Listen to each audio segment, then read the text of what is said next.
So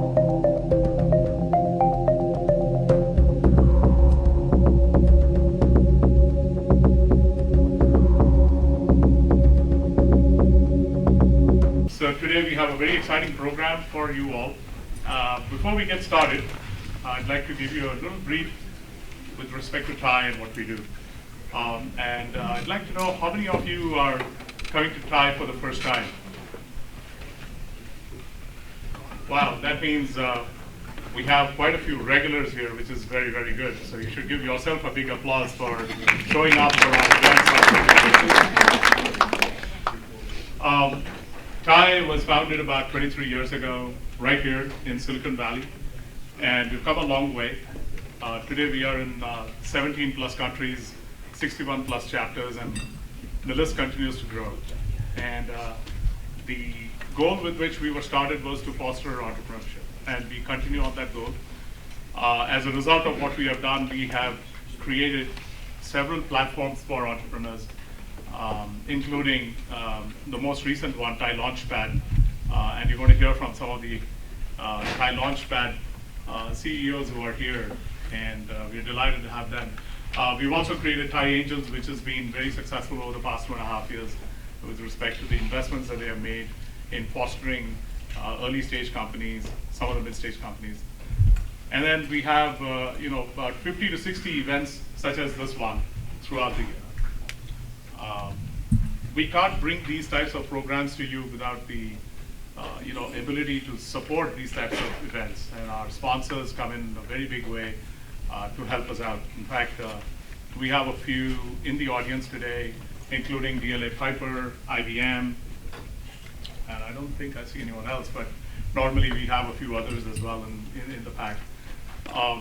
Aside from that, we also have the vision and the ability to sort of evolve ourselves thanks to the number of charter members we have here. I think there are a number of charter members over here. If I could just request charter members to just raise your hand. Thank you.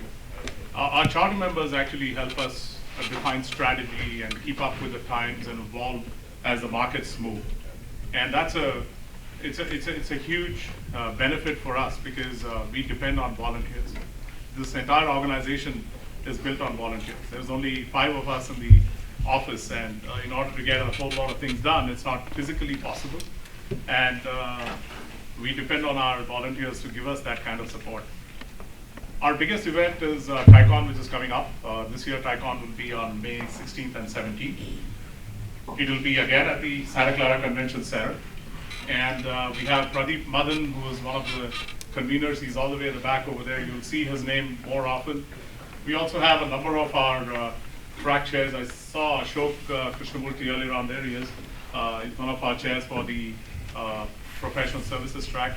We also have several thought leaders in the group. Naresh Batra, who's our marketing co-chair. We have Mohan, who's from the big data team. So I hope over dinner you were able to interact with many of them.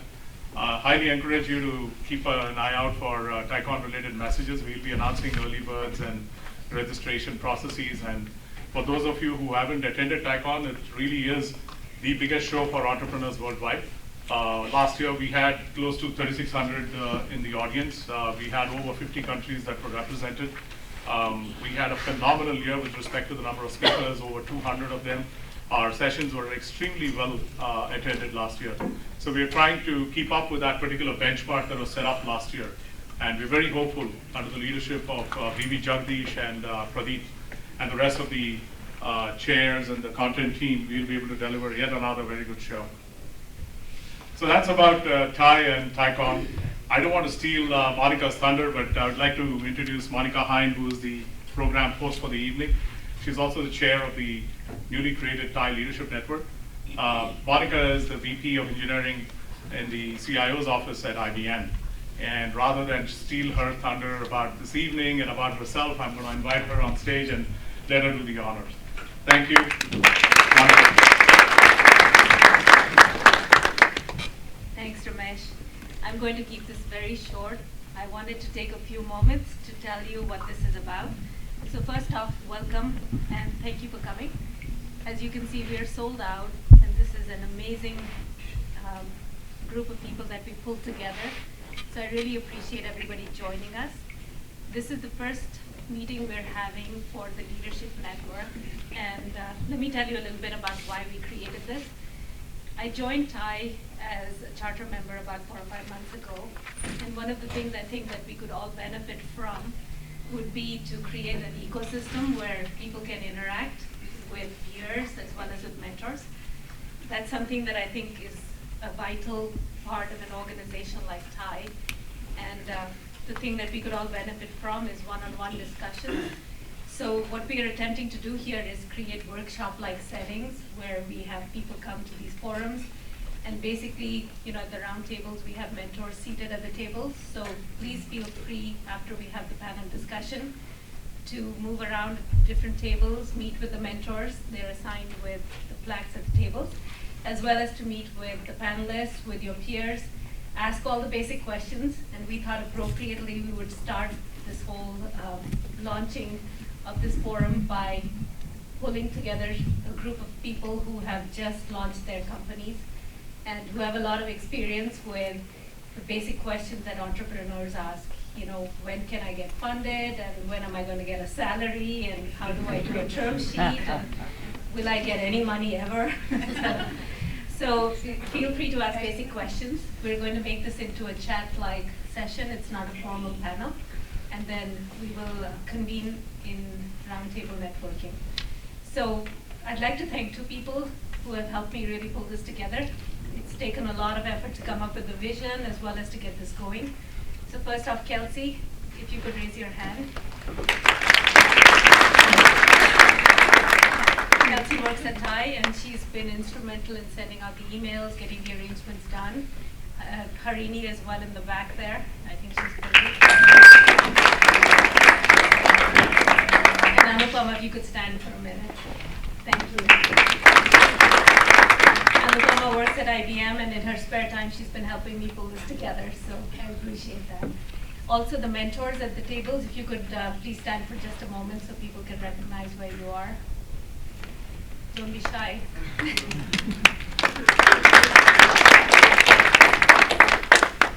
All right, now I'm going to hand over to Stephanie Trong. Stephanie is a reporter at NBC Bay Area, and she moderated a panel that I was on at a different conference, different topic. And I was so impressed with Stephanie and the way she led that panel that I invited her to do this for us today. And I was excited when you said yes, so thank you for doing it, of course. And I'm going to have you introduce yourself on the panel. So good evening, everyone. I want to first thank Monica and Ty for inviting me here. I feel lucky as kind of an outsider in journalism to be able to participate in these kinds of discussions that are so relevant, of course, here where we live. Before I forget, at the end of this chat, not even a panel, but really a chat in this room, we're going to have a drawing, and the prize is invaluable. So you got to stick around and wait to see what that is. But I promise you it's worth it. So I wanted to get that in there first. I also wanted to say, first of all, I'm a Bay Area native, born and raised here, from Fremont, left Chicago, came right back. I'm going to stay here for as long as I can in this industry. So at the end, please stay tuned. I have contact information I'd like to get out to you. Also, as Monica had referenced, this is really going to be not some formal chat with a barrier here. These are our experts, but we want everyone to talk. So if we get to a part of the discussion you're very intrigued by or you have a question, look to the back. You'll see Kelsey and Harini, and they will have microphones. Just kind of raise your hand or get their attention. They'll pass the mic to you, and you can just jump right into the discussion so we can all really get involved in a very important topic of startups with a focus on the early stage. So without further ado, I want to let the panelists introduce themselves. So we'll start with you. Thank you, Stephanie. Good evening, everybody. My name is Garima Thongchon, and I'm the founder and CEO of a company called Akasha. Akasha does hybrid cloud cost management. And if you're wondering, Akasha is derived from the Sanskrit word for sky, because we manage a bunch of clouds in one spot. That's why we named it Akasha. My background is Sun Microsystems, VMware, and then I was at a company called Gale Technologies, where I headed up their marketing. And Gale was acquired by Dell in 2012. Thank you, Ty, and Monica, and everybody else for inviting. I'm glad to be here. I am Gaurav Banga. I am the founder and CEO of Romium. Romium is a company in the cybersecurity space. It's about 4 years old, so not just started, but getting there, hopefully moving on. We are about 150 people, and I'd be happy to share all I can, or all you get to know about how we got to where we are. And my background, I'm an engineer. I spent some time at Network Appliance, a little bit over 5 years writing software, and then went off to start another companies in the mobile software space before there was a mobile software industry. Nevertheless, ran that, sold that in 2005, and went off and did another startup which I ran until 2010, and then started going, which is Vicky. Thank you. Thanks, Monica, for having me on the panel.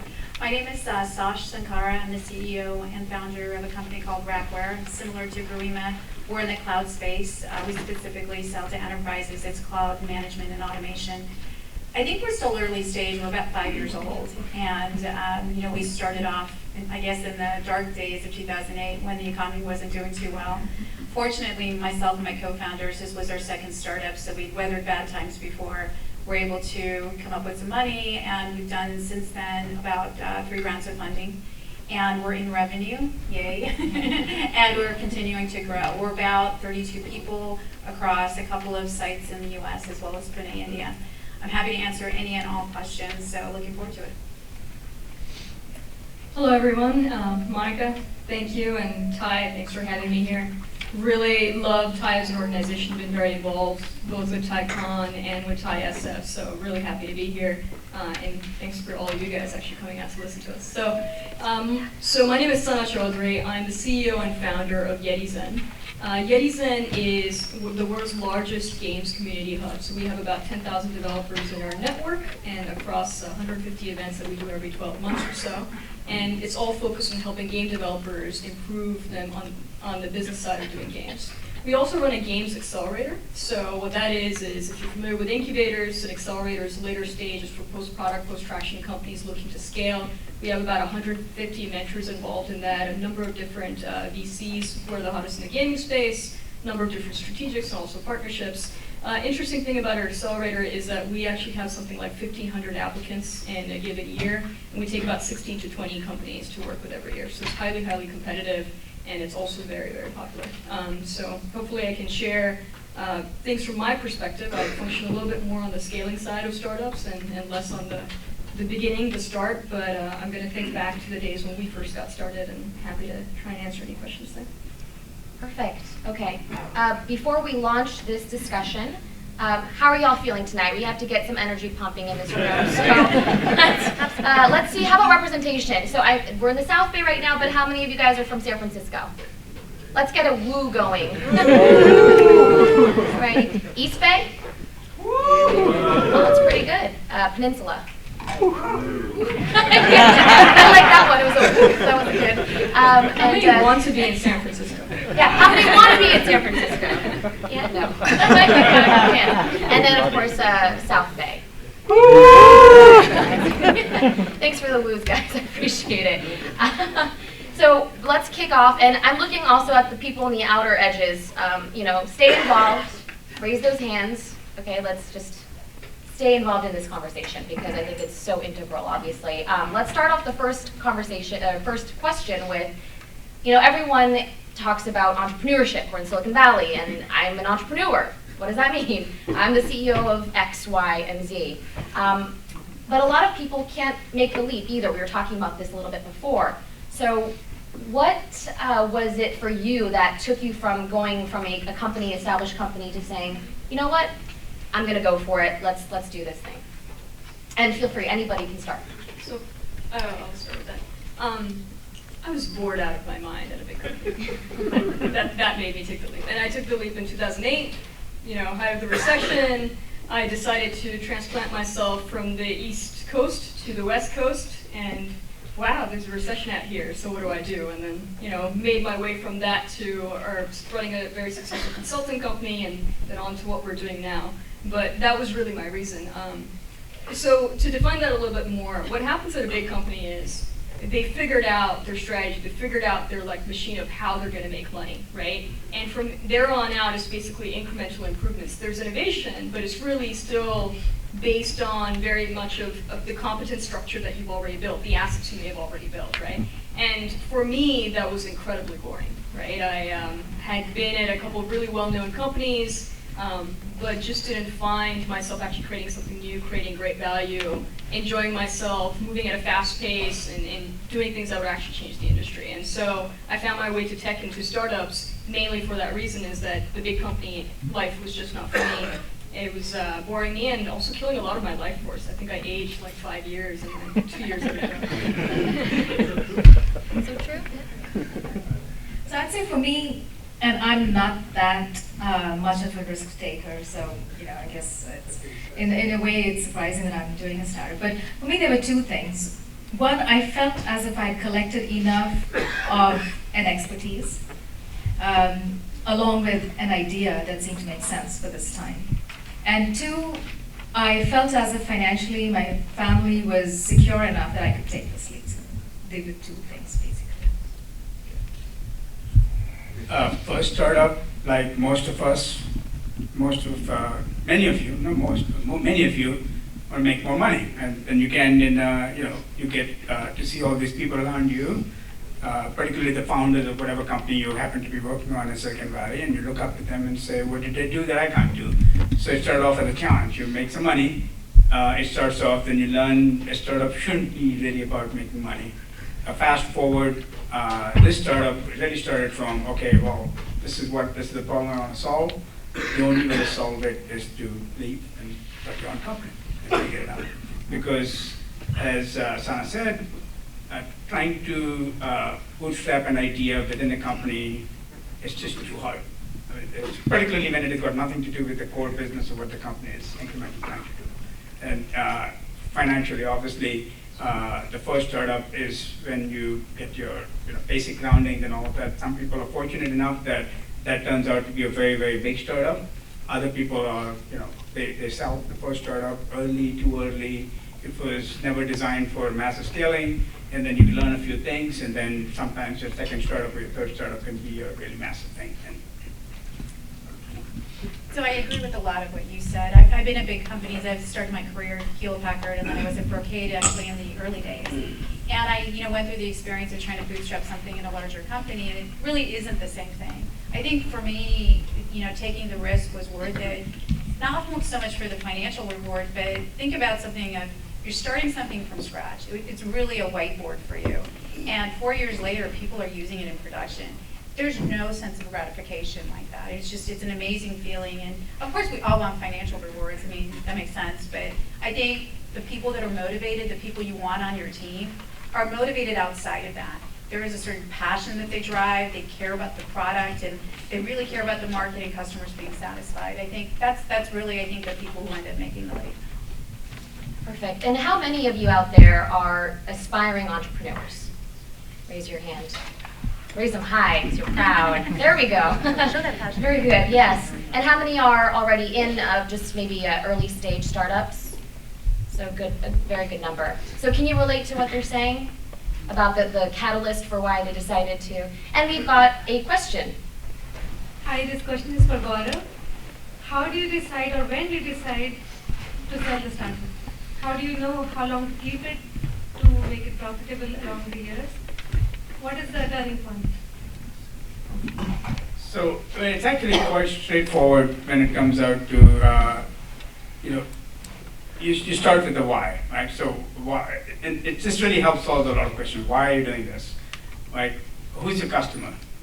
And as an engineer, it is very hard to ask those questions. You have to put yourself in the shoes of whoever your target person is, and you have to say, okay, well, that's my fellow engineer.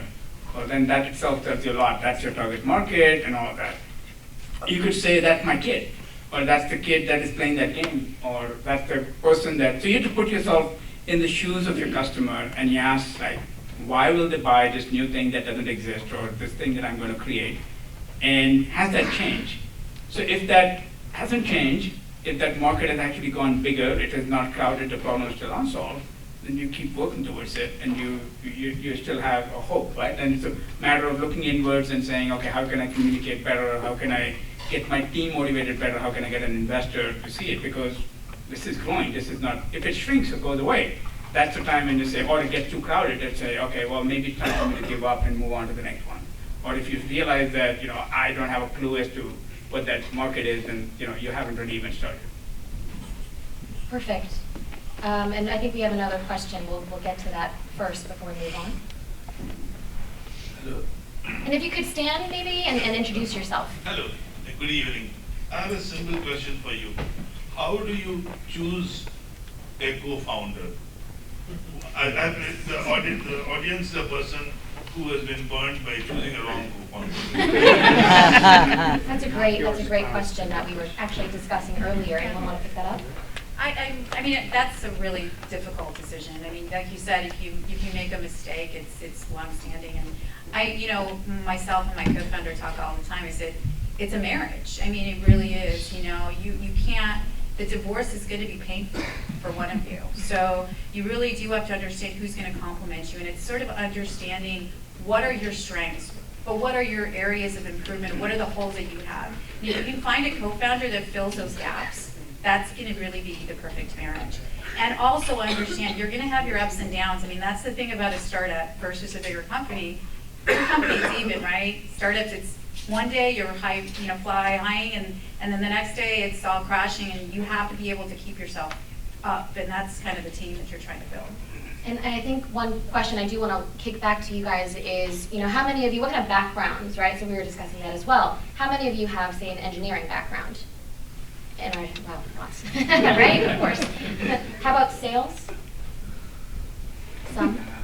I mean, there are different kinds, so I guess that's another way we can go into it. Yeah, I would say, people have different theories about co-founders. You have someone that has complementary skills, or you have someone that you work really well with. I would say, from having watched a lot of promising teams sort of dissolve over, the hardship of working in a startup, I'd say make sure it's somebody you have worked with in the past and you've gone through ups and downs as much as possible. And then, like a marriage, make sure it's a marriage with a prenup. So have an agreement in place about what happens if you guys separate. So the bottom line is, your relationship should be something that has been tested already. So the way I think about it is types of trust, right? And then a second factor. So let's talk about the trust thing first, right? There's trust you could have in someone's character, right? If you think that this person's going to be honest with you, will tell you what their gaps are, will sort of hustle and bustle and do the sort of sales peak only when needed with customers and with a certain amount of integrity, that's one thing, right? But the second thing is trust in their competence, right? So how tested are they for the type of competence you need for your type of business opportunity, right? And the third thing is very, very important because, like Sash said, startups are ups and downs. It's very much a wave function in many ways. You gotta have someone you like, right? So my great test is if I smoke shisha. So if I can smoke shisha with you and still like you at the end of it, you're probably someone I can work with. Good test. It's never failed me. I'll continue the same analogy, which is, it's actually not about you at all. Yes, it is all about you. I mean, clearly, you want someone you can hang out with and ghost them, but actually, it's not about you, because it's ultimately about your customer and your investor, and the people that are going to derive value from your co-founder, which is your employees, your future customers, your future team members, your future investors. They're going to be able to see the two of you or the three of you as a team. And a team that, number one, is friendly with each other, a team that complements each other, a team that can work with each other, a team that can lead and can make money for them, or can deliver a product, and can, from a customer standpoint, this is the team that they're going to trust in with their money, because ultimately you're going to give them something, and you're hopefully going to sell your product and not give it away for free. And those people are going to say, okay, these guys are going to deliver this product, and the leadership of the team has to look like a team. And it's not about you at all. It's about the outside world looking in. So do your homework. It's very important to do it, but also look at it from the perspective of from the outside. Ultimately, that's what's going to make your fundraising go a lot faster. That is going to make your hiring go a lot faster.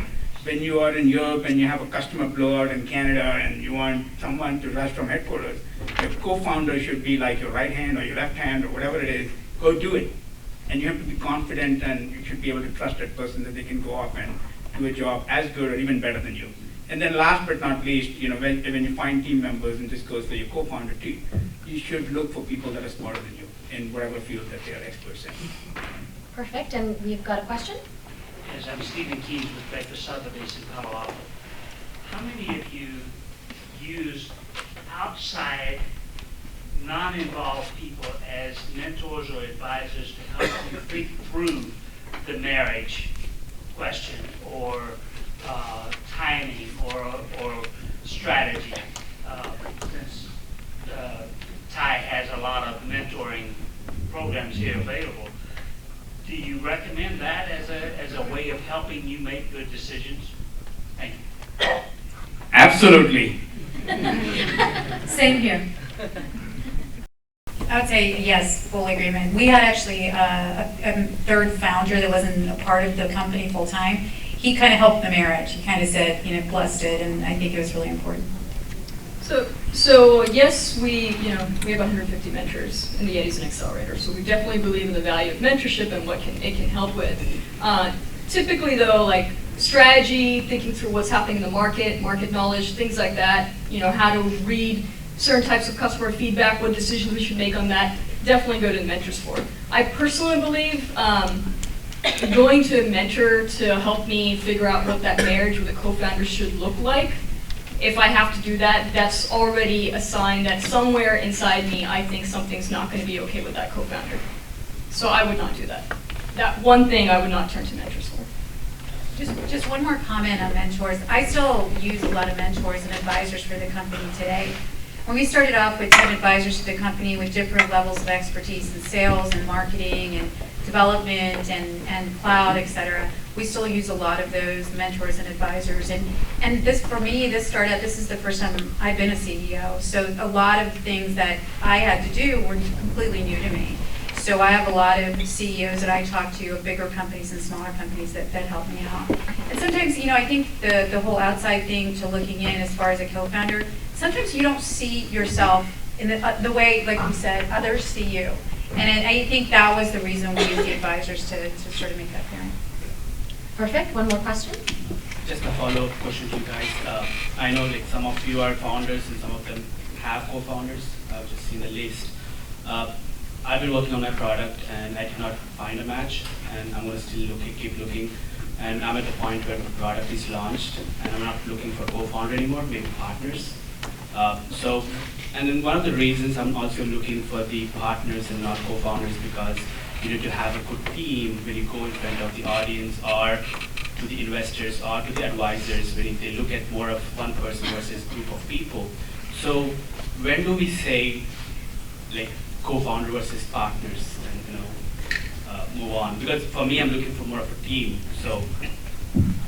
Yeah, I think I'd go back to what Gaurav was talking about earlier, where you essentially need people to help you with the company, right? They could be partners, they could be co-founders. I think co-founders have more skin in the game. Maybe they have more ownership, maybe they put money in.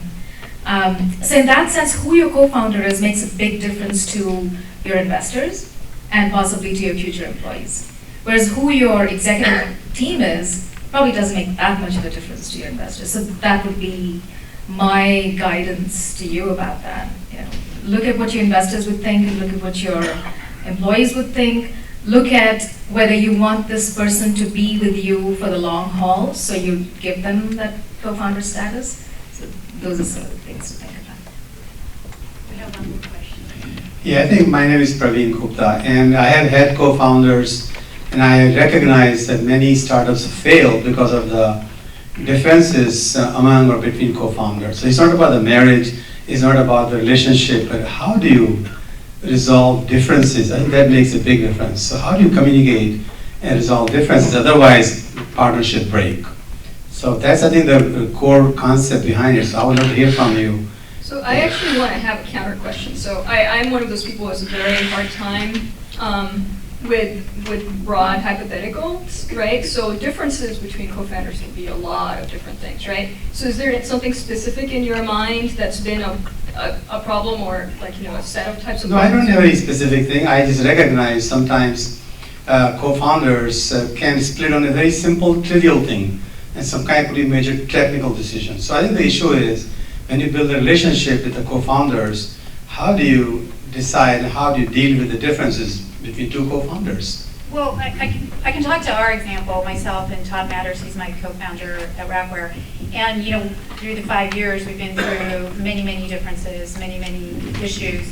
And I think the times that I found that the issues got really bad is when we weren't spending time together. When we were off in divergent paths, he's doing his thing, I'm doing my thing, and we're not really worrying about it. And the only time we come together is when there's an issue with the customer or the product. And I think the way we've solved it over the years is that, we allocate the time. We spend the time no matter if we're not doing anything, it's just chit-chatting about our family, we do spend the time. And we've just noticed in the last year and a half, our relationship has improved, our communication to our team has improved, and how we're servicing our customers has improved. So I think that's one of those things. And two people, no matter who you are, you're going to disagree at some point. It doesn't really matter who it is. Two people will disagree at some point. It's just how do you figure out, you work out the differences, how do you figure out the relationship, and how do you drive mutual respect? I mean, the list has worked for us. I think the analogy of a marriage is exactly right. What she said is what you have to do in a marriage. Right? I mean, it's a traditional Indian marriage where oftentimes divorce is not a choice, right? It's not. Divorce means you're walking away from everything that you built together so far. And it's very painful. It's sometimes much more painful because it's not even accepted in society, if you will. And so it is have a standing call every day, every week, whatever your frequency allows. Spend time, talk about things before they become issues, and have give. Right? Just like in any other, it's give and take. Okay, you know more about this than I do. I trust you, and don't trust the intention, right? So you have to work backwards from that and say, one question that a lot of you would be asking, should be asking is, how do I divide the equity between the co-founders, right? And think about it yourself, right? What you don't want between the co-founders is, he has more skin in the game than I do, therefore he should work harder than I do, I have to. How are you going to solve that? And don't forget about the first 6 months when you maybe have been working longer. So it really is like a marriage. It's a marriage of equals. It's a marriage with no outs. It's a marriage where you have to work at it like a marriage for your family, right? So that you extend the concept of marriage to your kids then. So on the differences question, my co-founder has been with me since 2010 when we started stuff to now. We've had additional sort of partners that we've brought in. We are completely okay with arguing and fighting and then doing whatever it takes to get to a consensus for how we're moving forward. Once we decide to move forward, unless there's new information from the customers, new information from something external about how that strategy is not working, we have to trust the other, even it was something that initially maybe we weren't 100% on, right? And so what that looks like sometimes from an outside eye is that it looks like we fight a lot, and I think that's completely okay. Having constructive arguments and at the same time maintaining that we do respect each other as individuals has been really, really valuable for us. So to me, I feel like if you can't smoke hookah with someone, don't. That should be your co-founder. And also, if you can't fight with someone, that person shouldn't be your co-founder either. Where things are still okay after that fight, and you can continue working together. I would say there's no magic bullet. People are complex. People keep changing. Your company, what you anticipated, it may turn out to be different. One thing that I find helps me deal with any relationship, even outside of my company, is if you have shared goals. And if you remind yourself of those goals, and if you have differences about how to do something, remind yourself of the goal and say, okay, is what I'm thinking of doing getting me to the goal, or what he's thinking of doing getting me to the goal? Maybe we give now and then, it's complicated. But if you focus on the goal, and if you trust your co-founder, you should be able to tide over, small hiccups. Perfect. Let's move on. Oh, you have one more? One more question. I just want to answer this rather than question it. So I read an article by Dr. Deepak Chopra on the same issue, and his opinion was there are 3 possible outcomes. You can either ignore it, you can resolve it, or you can walk away. So you need to decide what's the right choice for you. So you need to make the choice. So based on how you care about working with that person, so you can ignore it, resolve it, or walk away. And I think it's also based on how important that is to where the company's going, right? So not all battles are worth winning. Some are worth ignoring, and others are very important towards where you want to take the company. So of course, we've got so many people interested here in the early stages. What's something you wish maybe you had known before you went in and made that leap? Whether it's, we were talking earlier about if you have engineering background, how can you transition that into the sales, or how much time that starts to take, something that you wish you had known. And any of you can go for it. I don't know if this exactly answers your question, but I guess if I went back, there's several things I wouldn't do. I wouldn't have 2 founders on the opposite sides of the country. Don't do that. It's really difficult to raise money. We somehow convinced people to give us money, but it was really challenging because VCs say they're not geographically centric. They're geographically centric. They want to invest in the area that they live in. Number 2, don't defer salaries for your employees. Whatever you do will just get you into a big mess. You can defer it for yourself. You're a founder and you can get an agreement with your co-founder, but do not do that for your employees, and that was another big mistake. I can give you 10 more mistakes if you have time. Can you repeat the last point? Oh, I was just going to say that don't defer salaries for your employees. If they're going to stay on, pay them, or have them leave. But deferring salary will just end up getting into a big mess. So I would never do that. And again, like I said, as founders, you can defer and you're getting the equity. And we did that. We deferred our salaries for the first couple of years, and we paid ourselves part-time the 3rd year, and now we're on full salaries and bonuses and all of that. But you do that for founders, but when you start doing it for employees, it starts to get to be, a big mess. We also, one of the things that we did early on was, we had a development team in India, and we thought it was going to be very simple. It was all going to take care of itself. So, we have it working now, but I think we made some early assumptions that didn't quite work out, and it delayed our product. So things like that, being aware that it's going to take an extra level of management, there's no free lunch, it's going to take time, things like that. So those would be the things. What is the mess you are talking about? Deferring salaries. It's, people, when you're not a founder and you say, I want to stay on and I'm going to defer my salary, it can be a legal mess. It can lead to some complications when you're raising money. So these are books that you have to deal with. No matter what the employee says to you, hey, I'm okay, when things get tight and things get rough, it can be a bad situation. With your co-founders, it's different. You're going to start off with founder agreements. You're going to have an agreement with the company that it's okay. Employees, remember, do not have that. And there's various laws through different states that can get the company into trouble. We ended up taking care of it, but it can be a sticky situation. You threw one bomb at the other day. What do you mean by founder agreement? So what do you mean by founder agreement? Air quotes. So typically, when you start a company, you will have a founder agreement. It talks about everything from the rights that you have, what happens when you have an exit, and what happens to the acceleration. Typically, there will be things in there about your stock price and all of that. All of that provides a level of protection for you. It also provides a level of protection for the company. So for example, you and your co-founder started the company. 2 years later, one of them walks away. You have the right to buy back their stock because you don't want them to walk away with 30% of your company. You're not going to get any more investments. So just things like that provides a level of protection for both sides of that. And then it also protects the company to be able to get future investments.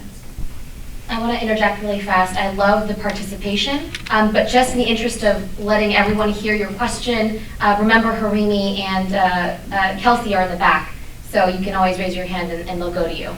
And Monica? I was wondering, one of the questions we had before we started the meeting, a lot of interest in funding and lessons learned from that. So could you share your experiences with funding?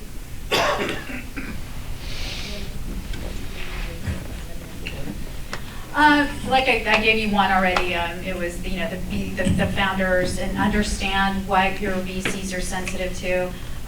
Also learn that if a VC turns you down, it's not a rejection on you or your idea. You have to be cognizant of what is a VC, what stages do they typically invest in, do they already have an investment in this particular space? The stages, geographic location, all of those things matter. So do your research. And and understand that when you're going to spend some time on something, making sure you're picking people that would typically invest in your space.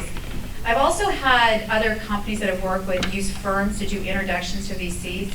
I would say leverage your network, leverage the people that you know. Those are going to be the best introductions that you have to the VCs that would be potentially interested in investing in you. So that'd be some of the things that I learned through the process. So I want to echo the first part of that. The most common mistake I've seen in any startups, like through our sort of YetiSet network that we come into contact with, is that at the wrong stage of their life of the company, they went to the wrong stage of investing, right? So if you're a pre-product, you probably shouldn't be talking to the VC, right? If the VC market has been coming in later and later stage in terms of what amount of traction they're looking for, don't waste your time talking to them, right? Talk to angels, talk to folks who are in your space. That gives you a better and a fighting chance, where in all those other cases you're just wasting time. People will take meetings often to learn from you, to see what's happening in the space, but they're not actually going to seriously invest or even be looking at it seriously from an investment standpoint. So, I can share my story, our story, Chromium's story, on our fundraising process, and there are some lessons to be learned. Perhaps I will try to be short. So we started the company in 2010, April 2010. Spent about 7-8 months building the product, prototype of the product. During the time, we started talking to the VCs a month later. We filed our first provisional patent within 15 days of figuring out what we're going to do, and we updated once during the next 6 months. We built the products. The good news about talking to people, not just forget the VCs, is you get feedback. Right? The one thing you don't want to do at the moment you have enough of a product, is you want to show the product. Right? Don't worry about who will steal my idea and all of that, because that just doesn't happen. I mean, not as often as if your idea is so easy to steal, then it's probably the wrong idea. You shouldn't be working on it. Right? So we did that. When the product was reasonably ready, we did a serious push of doing a fundraise. We started saying, okay, we are raising money. And there we had a pretty good idea of what we wanted to do, or the kind of VC we wanted. Right? So here's the theory, right? The VC is going to look for 3 things, and only 3 things. They're going to look for whether you can communicate what your idea is, so that's important. They're going to look at the team, and they're going to look at the market. Right? What's in it for them? Right? It's not about you, it's about them. How much money you're going to make them. Right? So with that, you tailor your presentation, you show the product, you talk about these 3 things, and then you have to decide what kind of people. Because ultimately what a VC is going to do is they're going to become like a co-founder. Right? In the worst case, it's going to be a nagging co-founder that makes you change direction every now and then and sits on you and says, you're a first-time CEO, you don't know anything that you're doing, or they're going to become like your big brother.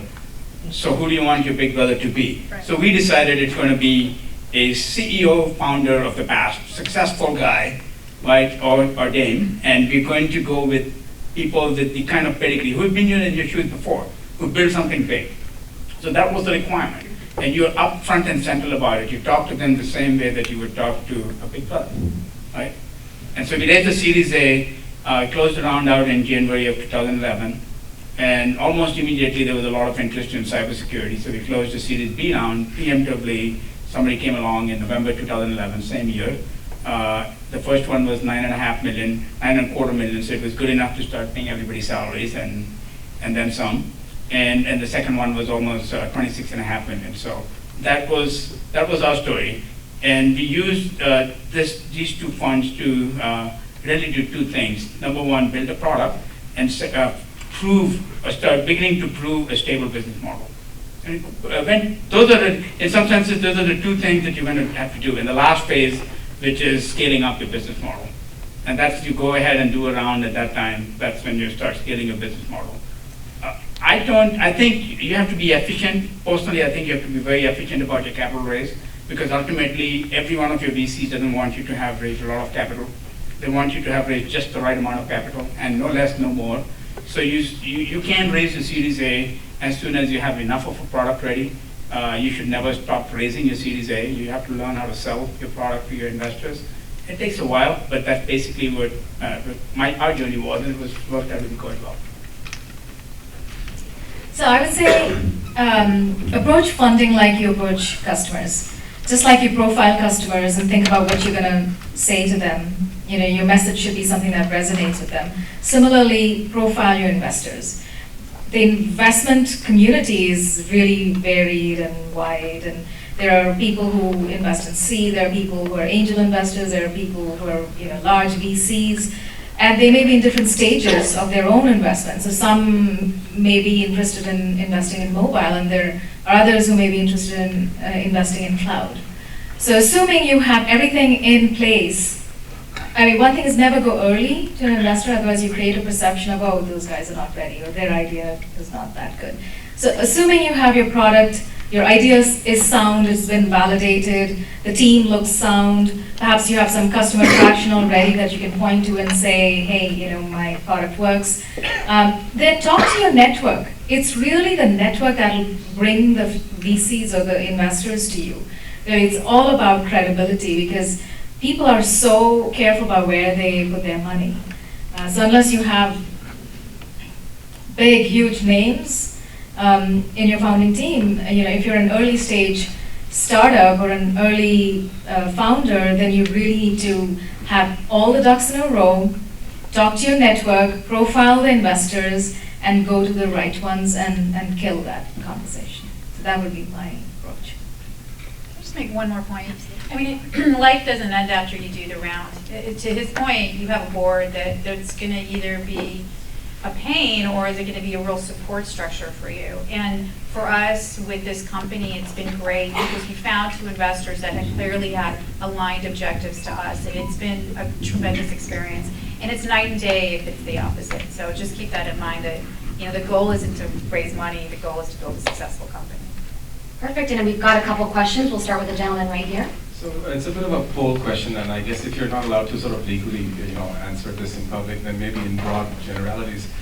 So here it is. In present or past ventures, like how many of you have had investors that either have unconditional control or veto over an exit, and how many times do you successfully manage to negotiate some element of conditional control where, based on milestones, you control your own destiny in that sense? I can talk to the two experiences I've had. This is my second company, being a co-founder. And in our first company, as I mentioned, it's a completely different experience. 3 major VCs. We raised $60 million. And the VCs pretty much decided what was going to happen and what wasn't going to happen. And the founders really didn't have much of a say. In this company, that's not the case. It's something you negotiate up front. It depends on if they really want to get in, be a part of your market, and the founders, ultimately, if we go together, we decide what happens. But having said that, we're pretty aligned on what we want for this company, so we haven't gotten there. But yeah, we have much more of a say that happens. But it's something you negotiate up front. Yeah. So I'll answer a little bit without revealing too much. I'll tell you about what I've observed in my friends' companies. So investors are always involved. I've yet to see an investor that gave a bunch of money and said, oh yeah, run with it. That's not going to happen. So they will be involved. So it behooves you to find an investor that understands your space and works well with you. There was this one company I found an interesting example where the board was actually a bunch of friends. Okay, so the CEO was someone that had invested in the company too, and had actually brought the other investors in. But at some point, the company didn't meet its milestones. So it turned into a very acrimonious group where the board members who were also friends of the CEO did not like what he was doing. And they got in his business, so the board meetings I heard were very, very acrimonious. that happens too. So I think in the end, I mean, you have to deliver to the milestones you've promised, and if you haven't delivered, you better have a good excuse. It behoves you to have intelligent people on the board. Good plan. And intelligent. Not excuse, plan. Yeah.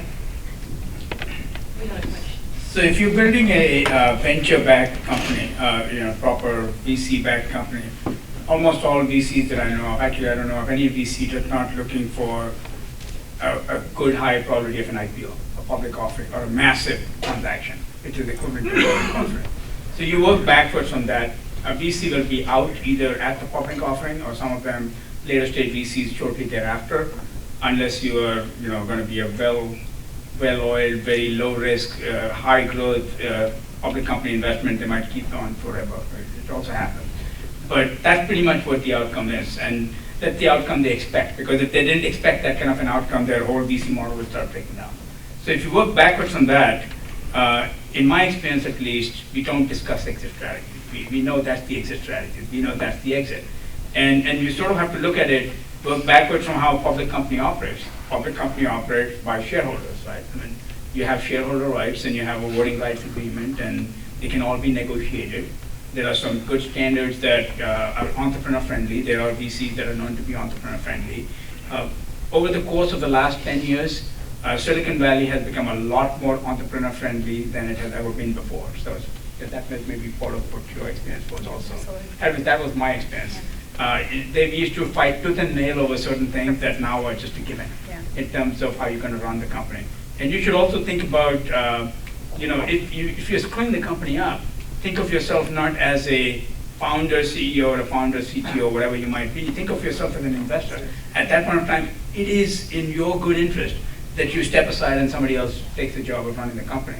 And if that's what you mean by quote-unquote control, then think of yourself as a shareholder separate from think of yourself as a CEO founder. And then you are completely aligned with the rest of the investors who are also shareholders. There should be no conflict. Great advice. We've got another question over here. Yeah, so I have a situation which is similar to what Garima was mentioning, where there was a original set of investors and the CEO. They were all in a good old friends network and kind of started the thing, and then of course things went sour, and then the product delivery was delayed, and etc. And then somehow what happened that somehow the investors were kind of somehow taken by recapitalizing the company.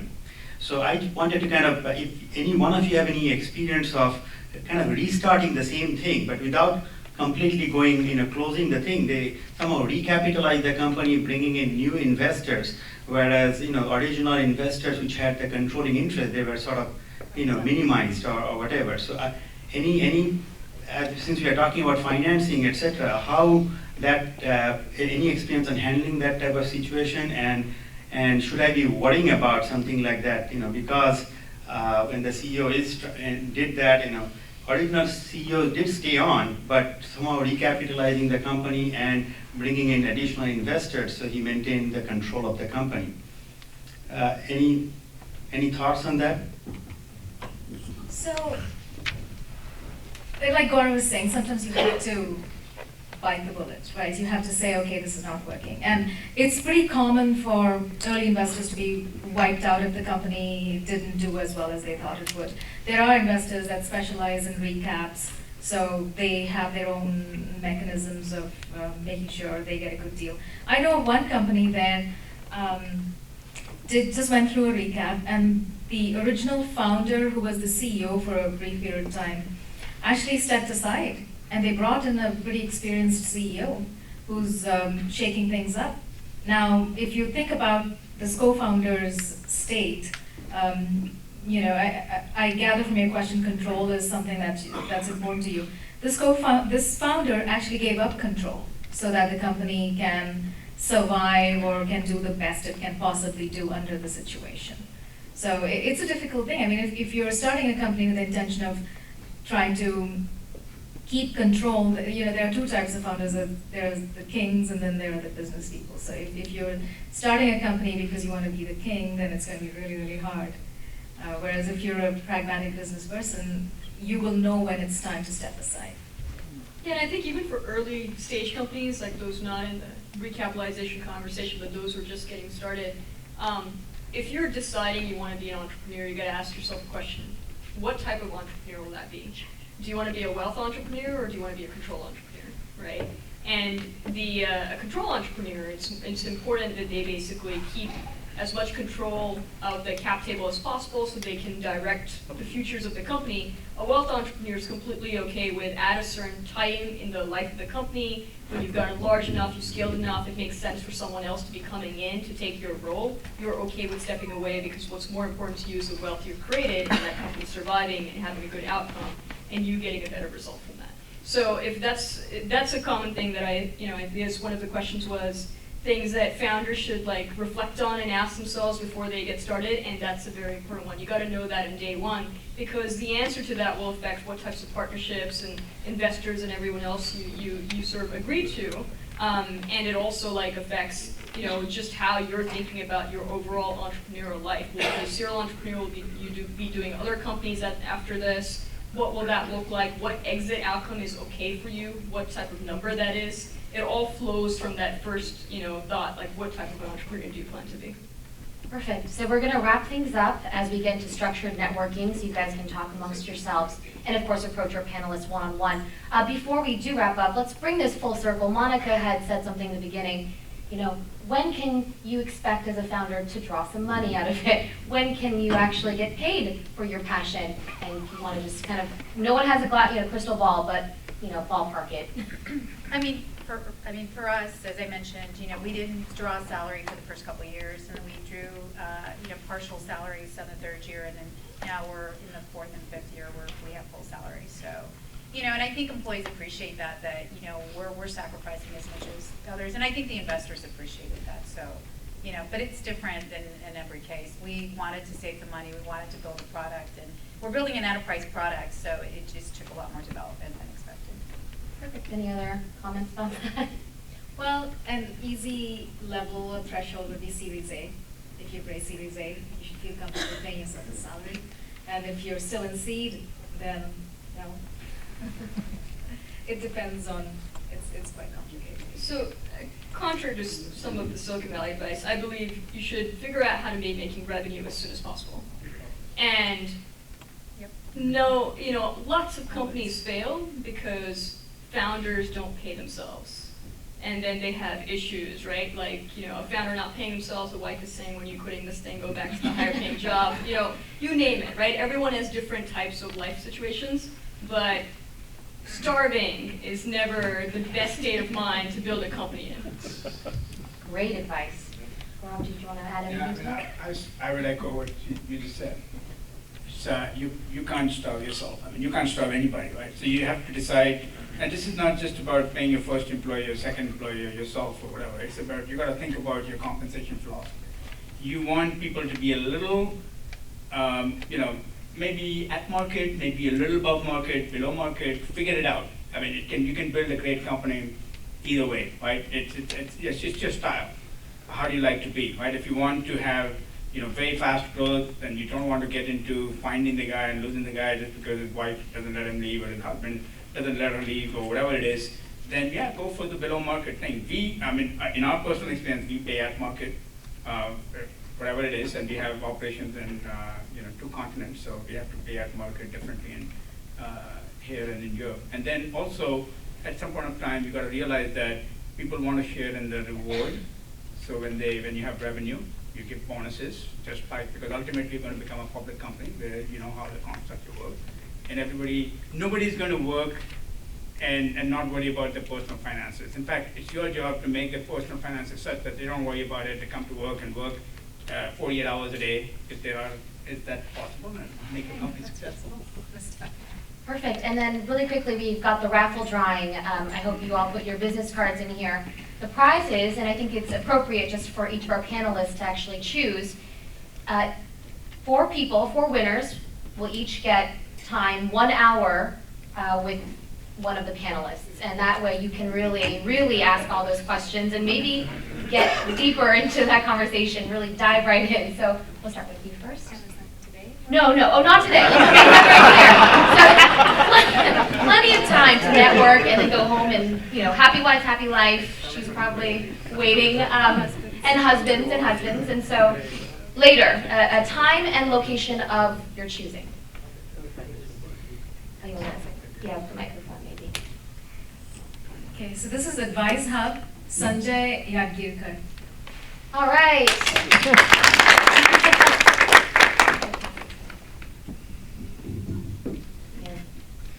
Get in there. Jaideep Jain, Truvolo. Congratulations.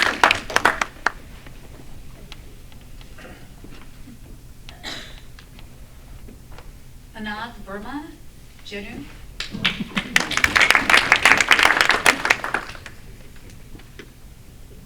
Last but not least. Who's going to be the lucky person? Sandeep Purvar, Jobans. Hey. Congratulations. Invaluable time for these people. So congratulations to you all. Let's please give a warm round of thanks to our 4 experts here. And before we kick off to network, I work for NBC of the area. I'd love to connect with you all as well, but instead of passing out business cards to each and every one of you, I'm asking Kelsey to please do me a favor and send my contact information out via email. So please don't be a stranger and call me, email me, whatever, find me on social media. And it is a pleasure being here tonight. Thank you. Thank you. And before we start the networking, first off, everybody who won was sitting in the middle of the room. So remember that for next time. So for the networking, the way we're doing this is we've identified about 8 or 9 mentors that are in the room today. Let me identify them for you. Gaurav Banga will be one of the mentors sitting at one of the tables. Sana, who's also on the panel. Actually, you have to leave, so. You're leaving, all right. Puneet Gupta. Puneet, could you stand for a minute? So we can, there you are. Kailash Joshi. Do you mind standing? Because it's hard for people to see you. Great. And you have this on the sheet of paper so you can take a look at who you have there. Nish Mishra. Ranjan Nag. Ramani Narayan. Prashant had to leave, he wasn't well. Pradeep Madan. Pradeep, you're going to take Prashant's place. Thank you, Pradeep. Sas will be at one of the tables, and then we have Garima as well.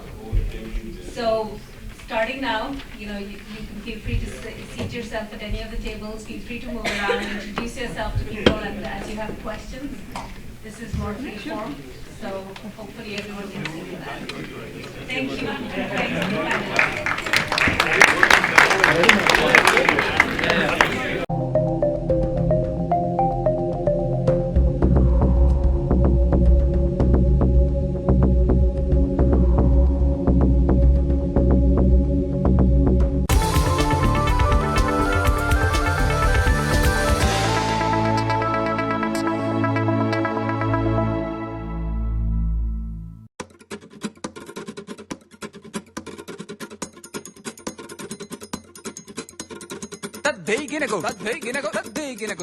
Tadim